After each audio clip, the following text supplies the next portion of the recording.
Saudara hadirin yang saya muliakan, begitu juga istri yang baik mendapat izin dari suaminya. Bu, tolong ambilin uang di dompet. Sudah izin. Istri yang baik, dompetnya dibawain. Ini saja bang, ambil sendiri. Nanti saya ambil 10.000, merasa kurang 20.000, lagi ambil saja sendirilah. Lain dengan istri yang nyelongcong, lagi pergi mandi, dompet acak-acakan.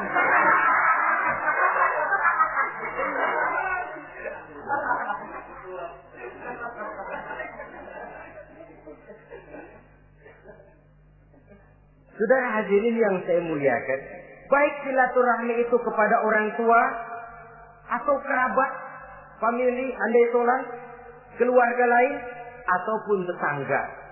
Tetangga itu perlu sepanjang dia menghasilkan nilai-nilai positif, karena memang kita makhluk bermasyarakat.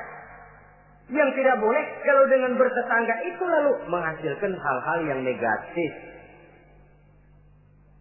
Saudara hadirin yang ke-8, seorang suami yang baik wajib bersikap lapang dada dan sabar menghadapi kekurangan-kekurangan yang ada pada istrinya. Lapang dada dan sabar. Sebab memang membangun manusia itu lebih sulit dari membangun jembatan. Kalau memperbaiki jembatan mungkin seminggu 2 minggu selesai. Tapi memperbaiki watak seseorang memerlukan waktu lama. Prosesnya diperlukan kesabaran, sikap lapang dada dan sebagainya. Seorang suami harus bersikap lapang dada dan sabar menghadapi kekurangan-kekurangan yang ada pada istrinya. Dan kekurangan-kekurangan itu tidak lalu dia ceritakan kepada yang lain. Kan ada toh kadang-kadang suami kalau ngobrol sama temennya, kekurangan istrinya jadi topik diskusi. Ini gue payah banget dah. Lu nggak ada yang nanya, istrinya dipayahin di mana-mana. Kayaknya nggak malu. Mengorek aib sendiri kan menepuk air di dulang toh itu artinya. Kalau aib istri kita ceritakan di mana-mana, bukankah artinya kita juga menceritakan aib kita sendiri? Karena istri bagian daripada kehidupan kita. Sebagaimanapun seorang istri tidak wajar menceritakan aib dan kekurangan suaminya di mana-mana. Malah dia harus menutupi. Malah kelemahan-kelemahan dan kekurangan suaminya harus dia jaga. Dia tetap bangga. Di mata saya suami saya adalah Arjuna yang tidak punya kekurangan apa-apa. Kalaupun orang bawakan berita, tidak betul itu. Walaupun hatinya panas, tapi dia masih bisa menunjukkan wajah yang sejuk, senyum dalam hati yang panas. Sebab saudara-saudara, apabila kita tidak punya filter, ini kadang-kadang kita mau tenang, kita bisa dibakar oleh yang lain. Tapi kalau ada filter, kita bisa menyaring, boya masa iya. Sehingga dengan demikian, sikap lapang dada dan kesabaran ini, walaupun diutamakan adalah merupakan kewajiban suami, juga sekaligus merupakan imbangan daripada si istri. Nah, kemudian yang ke-9, seorang suami wajib berpenampilan bersih dan rapi di hadapan istrinya. Sehingga tanpa anggun. Anggun ini lalu menimbulkan wibawa. Nah, dari wibawa lahir rasa hormat. Tapi kalau suami di depan istrinya kelihatan butut, rebek, jelek, belek,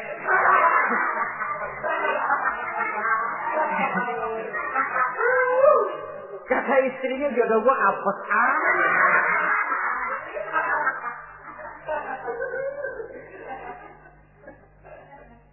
tidak akan timbul kewibawaan. Nah kalau sudah tidak timbul wibawa, dia bagaimana si istri itu akan merasa dia wajib taat kepada suami. Saudara hadirin yang saya muliakan, jadi ternyata penampilan bukan cuma kewajiban istri, seorang suami juga harus mengimbangi itu. Sehingga dengan demikian keterasian dalam kehidupan di rumah tangga itu akan terasa jadinya. Nah inilah pada prinsipnya kewajiban daripada suami. Lalu kemudian apa kewajiban istri? Yang pertama saudara-saudara, terutama ibu-ibu tentu, Istri itu berkewajiban untuk taat dan patuh kepada suaminya. Sepanjang perintah suaminya itu tidak untuk bermaksiat kepada Allah. Jangankan amalan yang mubah, amalan yang sunnah saja tidak diizinkan oleh suami, masih dikerjakan oleh istrinya. Dosa. Itu amalan sunnah. Misal saja ini ya. Suami kebetulan ngambil cuti. Hari Senin ada di rumah. Begitu malam Senin, kata si istri, "Bang, besok kan hari Senin, saya mau puasa sunnah." Karena istrinya santri, biasa puasa Senin Kemis. Kata suaminya, "Lu tega amat, gua tumben perek Senin. Senin ada di rumah lalu mau puasa, gua lu suruh ngapain?" Umpamanya lo ya, umpama.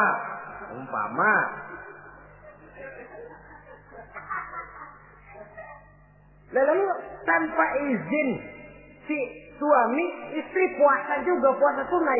Bukan saja tidak mendapat pahala, malah dosa hukumnya. Ini amalan sunnah. Apalagi tibang pergi arisan. Apalagi tibang pergi tetangga. Amalan sunnah tidak mendapat izin daripada si suami, dosa untuk dikerjakan. Dengan pertimbangan tadi, ya tumben cuti hari Senin. Istri dadakan puasa, lah suami nganggur total.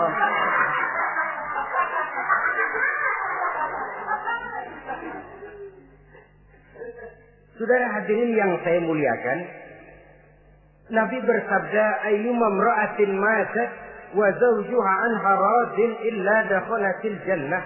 Apabila seorang istri, seorang perempuan meninggal dunia, suaminya ridho kepadanya, maka perempuan itu pasti masuk surga. Ini artinya kalau seorang perempuan meninggal dunia, ya dia tukang ngaji, ya puasa Senin Kemisnya rajin, ya sujudnya hebat, tapi dia meninggal suaminya enggak ridho, pintu surga belum dibukain sampai suaminya ridho kepadanya. Ini begitu besar kewajiban untuk taat. Nah, di sini suami wajib ngimbangi. Jangan mentang-mentang istri wajib taat, lalu suami overacting, kerjanya cuma tulak pinggang sama nunjuk. Loh, kalau gua bilang nyungsep. Ya enggak. Contoh dari baginda Nabi tadi sendiri kok, beliau itu menjahit bajunya, memperbaiki kasusnya. Yang bisa, ya kerjakan, nggak usah ngandeli. Saudara hadirin, yang kedua, seorang istri berkewajiban untuk memperlihatkan budi pekerti yang baik kepada suaminya. Nah, budi pekerti itu yang baik yang bagaimana? Yang diisyaratkan oleh Nabi. Apa kata beliau? Khairun nisa, perempuan yang baik ialah man sarratka iza absorta, yaitu yang mengembirakan kamu apabila kamu memandang kepadanya. Satu, ini termasuk budi pekerti yang baik. Apabila dipandang oleh suaminya, dia pandai menyenangkan, menggembirakan hati suaminya. Jadi, tolong ibu-ibu, jadilah istri yang siap pakai. Nah, itu tuh. Itu istilahnya. Anytime already, standby. Ya. Apabila dipandang, dia sanggup menggembirakan hati suaminya. Suami pulang dari pasar dagang rugi, istrinya tampil. Itulah bang, romantikanya dagang. Mboya sekali-sekali rugi. Apa mboya selalu untung? Gelombang laut saja pasang surut. Lah, suami kan merasa ada air penyejuk. Ini termasuk menggembirakan. Jangan suami sudah pulang dari pasar rugi, wiko panjang, ngos-ngosan sampai rumah istri ke hama. Lasar lu laki goblok. Dagang pakai rugi. Ini kan suami sudah di pasar rugi, sampai rumah digoblok-goblokin. Nah itu nanti ya efeknya, suami itu kalau sudah istri nggak menyenangkan hatinya di rumah, si suami itu kena penyakit yang istilah sekarang ini penyakit broken home. Nah penyakit nggak betah di rumah. Mestinya dia kumpul di rumah, dadakan di pos ansik ya kongkok. Sampai subuh lagi, sampai subuh. sampai subuh. Saudara hadirin yang saya muliakan, pandai menggembirakan, menjadi penghibur. Usaha suami gagal, dagangnya rugi, gairahnya bekerja menurun. Di saat itu istri tampil jadi pengimbang yang baik. Sehingga dengan demikian istri suami lalu merasa ada sedikit air penyejuk. Apabila dipandang, dia pandai menyenangkan hati suaminya. Bagus kalau seorang istri pada saat ada suaminya di rumah dia berdandan, dan suaminya tidak ada di rumah dia apa adanya. Dan keliru besar, sebab dandannya seorang istri dengan niat untuk menyenangkan hati suaminya merupakan ibadah. Saudara hadirin, ciri yang kedua dari budi pekerti yang baik seorang istri itu apa? Wa tuti'aka iza amarta. Kalau diperintah, dia taat kepadamu. Diperintah, dia taat sepanjang perintah itu tidak untuk bermaksiat kepada Allah. Yang ketiga lagi cirinya, watahfazu ghibataka fi nafsiha wa malika. Dia dapat menjaga diri baik pada waktu kamu tidak ada, baik menjaga dirinya sendiri ataupun menjaga hartamu. Tidak menggunakan kesempitan di dalam kesempitan. Ini ciri dari budi pekerti. Yang ketiga, sekarang kewajiban seorang istri dapat mengatur rumah tangga dengan baik dan rapi. Mengatur rumah tangga itu kan tidak perlu biaya yang mahal-mahal. Asal ditempatkan pada tempat yang serasi, komposisi warna yang cocok, tidak perlu perhiasan yang mewah-mewah. Orang lalu terkesan, rumahnya ini sejuk ya. Kenapa? Tata ruangannya kok enak dilihat, apik. Enggak karena mentang-mentang semua kepengen dilihat orang, semua ditaruh di ruang tamu. Sampai tempayan piring naik ke ruang tamu semua. Walaupun mahal, tapi kalau tidak pada tempatnya kan orang lalu, ini kok terlalu amat ya. Dapat menata. Dan menata ini tentu karena pergaulan. Saudara hadirin yang saya muliakan, sehingga dengan demikian ada suasana kebetahan. Orang di rumah itu merasa seperti, itulah yang dikatakan Nabi, baiti jannati, rumah tanggaku laksana surga bagiku. Laksana kebun, tempat di mana kita melepaskan lelah, tempat di mana kita menemukan ketenangan, tempat di mana kita menemukan refreshing dari segala kejenuhan dan kelelahan akibat tugas-tugas yang kita hadapi, baik di kantor, di tengah masyarakat, di pasar dan lain sebagainya. Yang keempat, jangan menambah kesulitan suami. Syukur kalau malah bisa membantunya. Bahwa ada seorang istri yang bekerja itu bagus, asal bisa menjaga diri dan bisa menjaga kepercayaan dan kehormatan daripada suaminya. Dan suami pun yakin bahwa jenis pekerjaan yang dikerjakan oleh istrinya itu tidak bertentangan dengan agama. Tapi malah kalau si suami yang mempekerjakan istrinya, mengeksploitir istrinya, ini zalim. Istrinya yang disuruh kerja, suami ongkang-ongkang kaki di rumah, istrinya yang keras keringat banting tulang. Ya kalau kerja, kalau dikerjain lebih parah lagi. Kan tidak sedikit toh problema rumah tangga semacam ini. Sehingga dengan demikian akhirnya apa? Kendali rumah tangga di tangan istri. Karena istri merasa dia yang cari duit. Istri merasa dia yang berusaha. Kenapa dia tidak mengendalikan rumah tangganya? Dikala itu jatuhlah suami di bawah komando istrinya. Hilang wibawa, hilang karisma, tidak ada ketakutan. Malah akhirnya berbalik.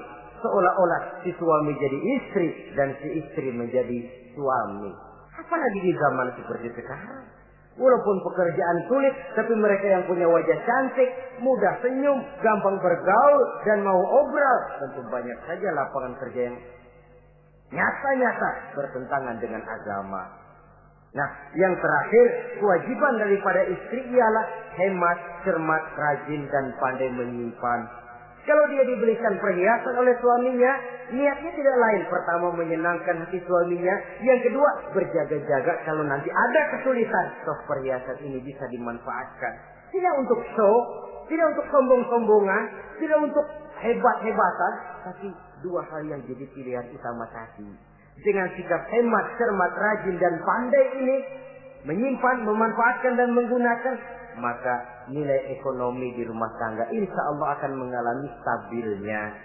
Dengan demikian, saudara-saudara, secara sepintas, kewajiban suami dan istri sudah kita bicarakan. Dengan saling melaksanakan kewajiban akan timbul saling pengertian. Dari pengertian akan timbul ketenangan. Dari ketenangan insya Allah akan terwujud rumah tangga yang bahagia. Insya Allah nanti pembicaraan akan kita lanjutkan yang mengenai kewajiban bersama dan kewajiban orang tua terhadap anak-anaknya. Mudah-mudahan ini bermanfaat. Terima kasih atas perhatian saudara. Mohon maaf atas segala kekurangan. Usikum wa nafsi bitaqwallah. Wassalamualaikum warahmatullahi wabarakatuh.